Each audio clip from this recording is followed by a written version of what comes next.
చూస్ country delight, live better. ఇప్పుడే country delight యాప్ని download చేసుకోండి. నమస్తే, వెల్కమ్ టు సుమన్ టీవీ. నేను మీ సాయి భైరి. ఫ్రిడ్జ్లో గనక మీరేదైనా ఫుడ్ స్టోర్ చేసి ఆ తర్వాత తినడం గనక చేస్తున్నారా? మరి అలా చేస్తే మీరు ప్రమాదంలో పడ్డట్టేనా?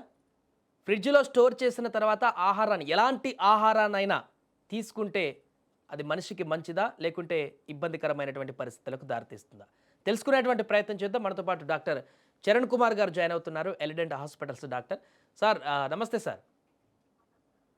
నమస్తే అండి. Very good morning viewers. So, యాక్చువల్‌గా I will appreciate you people. మంచి టాపిక్ తీసుకొచ్చినారు. యాక్చువల్‌గా ఫ్రిడ్జ్‌లో మనం ఫుడ్ ఎందుకు పెడతామండి యాక్చువల్‌గా? ఫుడ్ పాడవకుండా ఉండడానికి పెడతాం. కానీ ఒకటి గ్రహించండి. ఏదైనా ఫుడ్ పాడవ్వట్లేదు అనంటే అది శరీరానికి గూడా మంచిది కాదు. ఏదైనా ఫుడ్ పాడవ్వాలి యాక్చువల్‌గా. ఆఫ్టర్ సర్టెన్ అవర్స్ 6 అవర్సో, 8 అవర్సో, 12 అవర్స్‌కో ఆ ఫుడ్ పాడైపోతేనే అది ప్రాపర్‌గా ఉన్నట్టు. ఒకవేళ మనం ఫ్రిడ్జ్‌లో పెట్టుకొని తింటే గనక దాని నుండి మేజర్‌గా ఏమైతుందంటే దానిలో ఉన్న న్యూట్రియంట్స్ ఏమంటాం మనం, పోషకాలుంటాయి గదా! అన్నీ తగ్గిపోతది.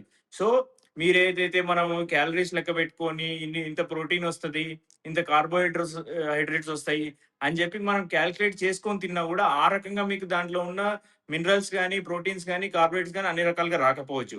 అండ్ సెకండ్ థింగ్ ఏంది అనంటే బాక్టీరియల్ గ్రోత్ అనేది ఎక్కువ జరుగుతది. బాక్టీరియల్ గ్రోత్ ఎక్కువ జరిగినప్పుడు ఏమైతది, ఆటోమేటికల్లీ మన బాడీలో ఉన్న ఇన్ఫెక్షన్స్ అన్నిటికి కారణం బాక్టీరియల్ గ్రోతే. ఇప్పుడు మనం నోటికి సంబంధించిందే తీసుకుంటే, బాక్టీరియల్ గ్రోత్ వల్ల మీకు గమ్ ఇన్ఫెక్షన్స్ రావచ్చు, పళ్ళు పాడైపోవచ్చు, పళ్ళు పుచ్చిపోవచ్చు. దానివల్ల పళ్ళు పుచ్చిపోవడము, రూట్ కెనాల్ ట్రీట్‌మెంట్, పెయిన్ రావడము అవన్నీ ఇబ్బందులు జరగొచ్చు. అంతే గాకుండా ఎప్పుడైనా సరే, ఇప్పుడు అందరూ కావాలనైతే ఫ్రిడ్జ్‌లో పెట్టుకొని రోజు తినాలని ఎవరికుండదు. బట్ తప్పక పెడతాం. ఎందుకు? డ్యూ టు లైఫ్ స్టైల్ అనుకోండి, వర్క్‌లో బిజీ ఉండడం అనుకోండి. అట్లాంటప్పుడు మీరేం జేయాలి అంటే, బాగా వేడి జేసి తినండి తప్పని పరిస్థితిలో. లేదు అనంటే, ఒకవేళ 3 డేస్ గనక దాటింది ఫ్రిడ్జ్‌లో పెట్టిన ఫుడ్ అంటే, దాన్ని తీసి ట్రాష్ బిన్‌లో పడేయండి, డస్ట్ బిన్‌లో పడేయండి గానీ మీరస్సలు తినొద్దు. తింటే గనక అది చాలా ఒకటి, హాని ఈ మధ్య జేస్తది. కాలంలో చాలా లైక్ మంది గృహిణులు కర్రీస్ కూడా, వండినటువంటి కర్రీస్ కూడా ఉదయం వండితే మధ్యాహ్నం వరకు అది కొంత చల్లబడుతుంది కాబట్టి వెంటనే మళ్ళీ ఫ్రిడ్జ్‌లో పెట్టేస్తారు. రాత్రి వరకు ఉంచుతారు. మిగిలితే మళ్ళీ అక్కడే ఫ్రిడ్జ్‌లో స్టోర్ చేసి ఉదయం కూడా అది బానే ఉంటుంది కాబట్టి మళ్ళీ ఉదయం తినేటువంటి పరిస్థితి కూడా ఉంటుంది. ఇది ఎంతవరకు శ్రేయస్కరం అంటారు? యాక్చువల్‌గా రోజు ఇంట్లో వండుకొని తినేవాళ్ళు గూడా ఈ రకంగా చేయడం అనేది 100% తప్పు. ఒకవేళ ఎవరికి ఇట్లాంటి అవసరం ఉంటది? బాగా వర్క్‌లో బిజీ ఉండి, లేదు బ్యాచిలర్ లైఫ్‌లో ఉండి, రోజు వంట చేసుకోలేక ఫ్రిడ్జ్‌లో పెట్టి తింటే ఓకే. ఎందుకంటే మీరు నైట్ వండింది గూడా ఫ్రిడ్జ్‌లో పెట్టేసి మార్నింగ్ వేడి చేసుకొని తిన్నా గూడా, దానివల్ల గూడా మీకు 100% న్యూట్రియంట్స్ అనేటివి రావు. దానివల్ల గూడా డ్యామేజెస్ పెరుగుతాయి.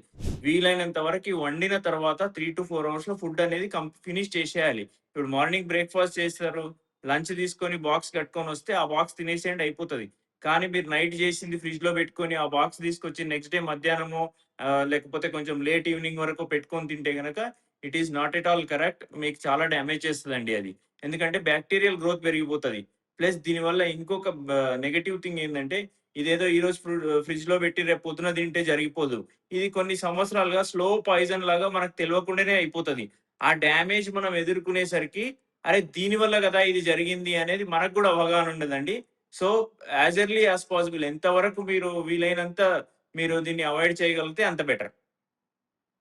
నేను కొంతమంది నా మిత్రుల దగ్గర కూడా చూసాను సార్. ఒకటి ఏంటంటే, రాత్రి బిర్యానీ తెచ్చుకుంటారు. అర్ధరాత్రి టైంలో తింటారు. మిగిలిన బిర్యానీని ఆ చికెన్ పీసులతో సహా మళ్ళీ ఫ్రిడ్జ్‌లో పెట్టి ఉదయం తినేటువంటి పరిస్థితి కొంతమంది దగ్గర చూసానిది. ఇది ఎంతవరకు వారికి యాహ్! ఇబ్బంది కలిగించే అవకాశం ఉందంటారు? ఇప్పుడు చాలా సోషల్ మీడియాలో గూడా చూస్తున్నాము. ఇప్పుడు మనం తీసుకొచ్చే రెస్టారెంట్స్‌లో గూడా ఎంత ఫ్రెష్‌గా ఉందని తెలవదు. వాళ్ళెన్ని రోజులు ఫ్రిడ్జ్‌లో పెట్టినారో తెలవదు. ఎలాంటి మీట్ వాడుతున్నారో తెలవదు. అది మళ్ళీ మీరు తెచ్చుకొని పెట్టుకోవడం అనేది it is a double danger. Like మనము తెలుగులో చెప్పాలంటే పుండు మీద కారం జల్లినట్టు ఉంటది గదా! సో, ఆ రకంగా ఇంకా ఎక్కువ బాక్టీరియా పోతది. దయచేసి అట్లాంటిదైతే చేయకండి. ఏదో తప్పని పరిస్థితిలో ఇంట్లో ఏదో వంట చేసుకున్నారు. ఏదో చిన్న కర్రీ ఉంది, మంచి స్వీట్ ఉంది తినడానికి అంటే పెట్టుకోండి గానీ, ఇట్లాంటియయితే అస్సలు ఎంకరేజ్ చేయొద్దండి. అంటే డైలీ ఎక్స్‌పైర్ అయ్యేటువంటి వస్తువులు మాత్రం ఎట్టి పరిస్థితుల్లో ఫ్రిడ్జ్‌లో పెట్టుకొని స్టోర్ చేసుకొని తినడానికి లేదంటారు. మిగతావి పెట్టుకోవచ్చు. మిగతాయి కొన్ని పెట్టుకోవచ్చు. ఇప్పుడు నట్స్ గాని అట్లాంటివి పెట్టుకోవచ్చు. అవి అంత తొందరగా పాడవ్వవు. బట్ ఇప్పుడు మనము ఫ్రిడ్జ్‌లో పెట్టకపోతే ఇంట్లో మామూలుగా 3-4 అవర్స్ తర్వాత లేదు 6 అవర్స్‌కో, 8 అవర్స్‌కో పాడేటివి ఉంటాయి కదా! అట్లాంటివి మాత్రం అస్సలు పెట్టి తినకూడదండి. It is not at all advisable and very bad for health. Especially gut health. ఇప్పుడు మనం చాలా మందిని చూస్తున్నాం. అసిడిటీ ఇష్యూస్ ఉంటాయి. డయాబెటిస్ ఇంతగనం పెరిగిపోవడానికి వీటన్నిటికి రీజన్స్ అంతా one of the reason is the refrigerated ఫుడ్సే. పాలు కూడా సార్ ఫర్ ఎగ్జాంపుల్ మనం షాప్‌కెళ్తే ఒక పాల ప్యాకెట్ మీద ఎక్స్‌పైరీ డేట్ అంటూ ఉంటుంది. సరే ఈరోజు మనం 2వ తారీఖు తెచ్చుకున్నామంటే 3వ తారీఖు అది ఎక్స్‌పైరీ డేట్ అని దాని మీద ఉంటుంది. మనం ఫ్రిడ్జ్‌లో పెట్టుకొని ఆ పాలు రేపు ఎక్స్‌పైరీ డేట్ అయిపోయినాక కూడా ఫ్రిడ్జ్‌లో ఫ్రెష్‌గానే ఉన్నాయని చెప్పేసి ఎల్లుండి ఉదయాన్నే తాగేటువంటి వారు కూడా ఉన్నారు. ఇది ఇది శ్రేయస్కరమేనంటారా అది? యాక్చువల్‌గా లే. ఎక్స్‌పైరీ డేట్ ఇచ్చిండంటే వాడు మ్యానుఫ్యాక్చర్ ఎవరైతే చేస్తున్నారో వాళ్ళే చెప్తున్నారు. బాబు at any cost, at any given point ఈ డేట్ తర్వాత వాడొద్దు అని. అది ఫ్రిడ్జ్‌లో పెడితే మంచిగుంటది అనుకోవడం అనేది 100% కరెక్ట్ కాదు. ఫ్రిడ్జ్‌లో పెడితే ఏమవుతది? కొంచెం చల్లని వాతావరణంలో ఉండడం వల్ల తొందరగా పాడవ్వదు అంతే. కాకపోతే ఎక్స్‌పైరీ డేట్‌ని పొడిగించే పద్ధతయితే ఫ్రిడ్జ్‌లో పెట్టడం వల్ల అయితే రాదు. ప్లస్ ఎప్పుడైనా సరే మనం పాలు తీసుకున్నప్పుడు ఏం చేస్తాం మామూలుగా ఇప్పుడంటే మనం ఫ్రిడ్జ్‌లో పెట్టుకుంటున్నాము. డైరీ నుండి వస్తుంది గానీ, ముందు అంటే మేము చిన్నగున్నప్పుడు గానీ, మనకు డైరెక్ట్ పాలు తీసుకొచ్చినా, మనం ఫస్ట్ దాన్ని వేడి చేస్తుంటిమి. దాన్ని ఏమంటాం మనం పాస్చరైజేషన్ అంటాం.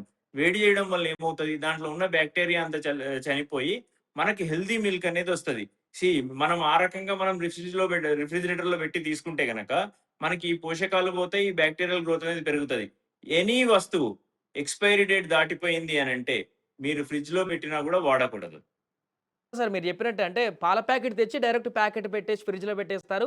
అవసరం ఉన్నప్పుడు కట్ చేసి టీ లాంటిది చేసేసుకుంటారు. అలా కూడా చేసుకోవద్దంటారా? సీ పాల ప్యాకెట్ తెచ్చి ఫ్రిడ్జ్‌లో పెట్టండి. అవసరం ఉన్నప్పుడు మీరు టీ చేసుకోండి. No problem. బట్ మంచిగా వేడి చేసి చేసుకోండి. అయినా సరే ఫ్రిడ్జ్‌లో పెట్టాం గదా! అని ఎక్స్‌పైరీ డేట్ తర్వాతది అయితే వాడొద్దు. ఇటు పాలే తీసుకోండి, మీరు బ్రెడ్డే తీసుకోండి. ఏదైనా గూడా అంతే.